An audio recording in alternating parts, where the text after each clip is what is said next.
क्योंकि हमारे ग्रुप का नाम किला प्रेमी डानू है और हम हर महीने के शनिवार और रविवार को किसी न किसी पास के किले पर ट्रेकिंग के लिए जाते हैं। इस बार हमने महाराष्ट्र के एवरेस्ट के रूप में मशहूर कलसूबाई शिखर को चुना था। इंटरनेट से इस किले की सारी जानकारी निकालने के बाद हम 21 सितंबर 2019 को सुबह 6 बजे डानू से निकल पड़े। करीब 5 घंटे की यात्रा के बाद डानू, वाड़ा, कसारा घाट से होते हुए हम इगतपुरी के रास्ते बारी गांव पहुंचे। वहां एक मंदिर के पास हमने अपनी गाड़ियां पार्क की। तब तक दोपहर हो चुकी थी। किले के बेस में कलसूबाई का एक छोटा सा मंदिर है और एक मंदिर शिखर पर स्थित है। मंदिर के पास ही हमने दोपहर का खाना खाया और थोड़ी देर आराम किया। करीब 2:30 बजे हम किले पर चढ़ाई करने लगे। सितंबर का महीना था, इसलिए मौसम बहुत ही सुहावना और आरामदायक था। हम रात में किले पर रुकने वाले थे, इसलिए आराम से चलते हुए शाम 5:30 बजे शिखर पर पहुंच गए। वहां हमने मंदिर में दर्शन किए, लेकिन मंदिर पहुंचते ही तेज बारिश शुरू हो गई, जिससे हम फंस गए। हमारे पास एक बड़ी तिरपाल थी, जिसे हम रात में रहने के लिए साथ लाए थे। हमने मंदिर के पीछे खड़े होकर तिरपाल को अपने सिर पर रख लिया। एक पल के लिए ऐसा लगा जैसे वह तिरपाल नहीं, बल्कि कलसूबाई देवी ने अपनी ममता की चादर हमारे ऊपर डाल दी हो। देवी ने हमें अपनी छत्र छाया में लेकर उस तूफानी बारिश से हमारी रक्षा की। करीब आधे घंटे तक हम वैसे ही खड़े रहे। शाम के 6 बज गए और बारिश भी थम गई। किले पर चारों ओर अंधेरा छाने लगा था। तेज बारिश के कारण चारों ओर कोहरा छा गया था, जिससे हमें 3 से 4 फीट तक भी साफ दिखाई नहीं दे रहा था। हम थोड़े घबरा गए। मोबाइल की टॉर्च रोशनी में हम ठहरने के लिए जगह खोजने लगे। किले पर झोपड़ी जैसी 4 से 5 दुकानें थी, लेकिन दुकानदार अपने खाने पीने का सामान बेचकर रात में गांव वापस चले जाते थे। मंदिर से थोड़ा नीचे हमें एक ऐसी ही खाली पड़ी दुकान दिखाई दी। अब शाम के 7 बज चुके थे और चारों ओर घना अंधेरा छा गया, इसलिए हमने वहीं रुकने का फैसला किया। जगह करीब 10 से 15 फीट की रही होगी। हमने अपना सारा सामान अंदर रख दिया और थोड़ी देर आराम किया। तब तक 8 बज चुके थे। पास ही पीने योग्य पानी का एक झरना था।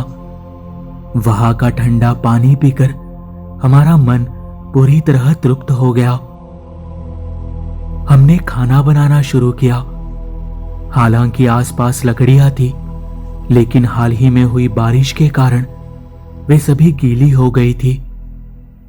रामदास भाई, विकास और रवि परिस्थिति को देखते हुए चूल्हा जलाने की कोशिश में लगे रहे, लेकिन चूल्हा जल ही नहीं पा रहा था।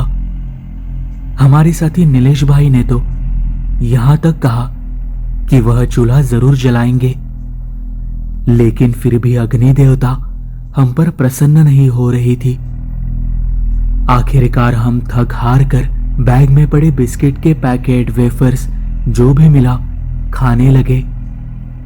कुछ ने तो खाने के लिए लाए आलू, टमाटर, वो भी खाना शुरू कर दिया। लेकिन कुछ समय बाद जैसे कोई चमत्कार हुआ। देखते ही देखते चूल्हे में रखी लकड़ियां जलने लगी। हम सभी को बहुत आश्चर्य हुआ, लेकिन बिना किसी देरी के हमने चूल्हे पर बर्तन रख दिया। उसमें चावल, दाल, प्याज, टमाटर, मटर, नमक, मसाला आदि सब डालकर खिचड़ी बनाने लगे। थोड़ी देर में खिचड़ी तैयार हो गई और हम सबने उसे जमकर खाया। सिर्फ नीलेश भाई ने अपनी पूरी थाली खत्म न करते हुए थोड़ी खिचड़ी ऐसे ही छोड़ दी। हम काफी थक चुके थे, इसलिए बातें करते करते सोने की तैयारी करने लगे। तब तक रात के 10 बज चुके थे। चारों ओर घना अंधेरा छा गया था। बहती हवा के अलावा केवल झाड़ियों की सरसराहट हमें सुनाई दे रही थी। उसी आवाज में हमें झोपड़ी के बाहर किसी की आहट सुनाई दी। काफी पुराने कपड़ों में लिपटी एक बुजुर्ग महिला झोपड़ी के दरवाजे के पास आकर खड़ी हो गई और बोली, बच्चों, मुझे बहुत भूख लगी है। क्या तुम मुझे कुछ खाने को दे सकते हो? क्योंकि मुझे यहाँ से कुछ पकने की महक आ रही है। इतनी रात में उस ऊंचे शिखर पर वह बुजुर्ग महिला कैसे आई, यह सोचते ही मेरे मन में एक डर सा समा गया। कहते हैं जो दिखता है वह हमेशा सच नहीं होता। आखिर वह कौन थी? कोई भूत, पिशाच, अतृप्त आत्मा या कहीं खुद कलसुबाई देवी हमारी परीक्षा लेने तो नहीं आई थी? इतने में रामदास भाई बोले, अरे जब हम किले पर खाना बनाते हैं तो थोड़ा सा अन्न निकाल कर रख देते हैं ताकि वहां के जीव जंतुओं, प्राणियों और अदृश्य शक्तियों के लिए हो। लेकिन हम इस बार वह निकालना भूल गए और शायद इसीलिए ही वह बुजुर्ग महिला यहाँ आई होगी। रामदास भाई की यह बात सुनकर हम सब डर गए। वह महिला जाने का नाम ही नहीं ले रही थी और हम में से कोई भी झोपड़ी के बाहर जाने की हिम्मत नहीं कर पा रहा था। कुछ लोग तो डर के मारे सिर पर कंबल डालकर राम नाम का जाप करने लगे थे।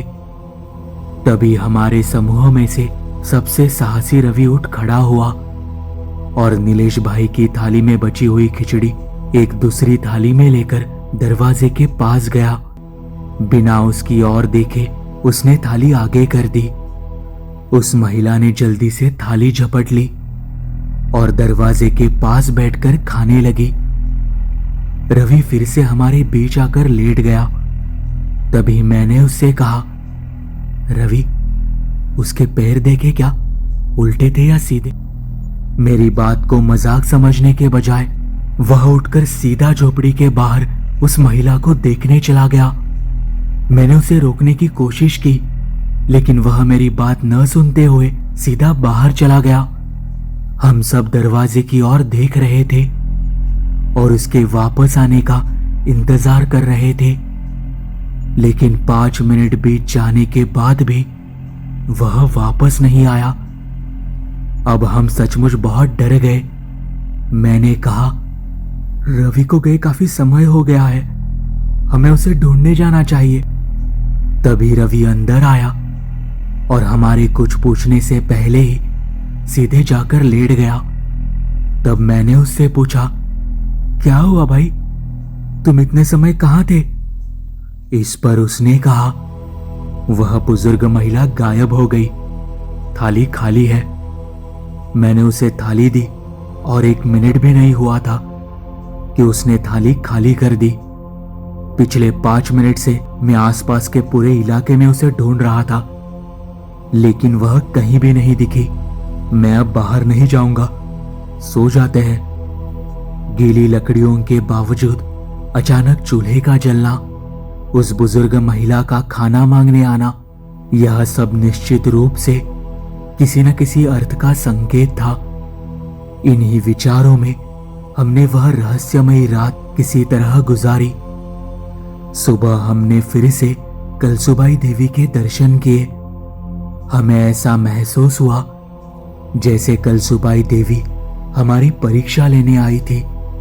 हमने देवी से मनोमन प्रार्थना की और अगर कोई गलती हुई हो तो माफी मांगी। सुबह के उस सुहावने वातावरण में किले के सुंदर प्राकृतिक दृश्य को देखकर हम सब कुछ भूल गए और वापसी की यात्रा पर निकल पड़े।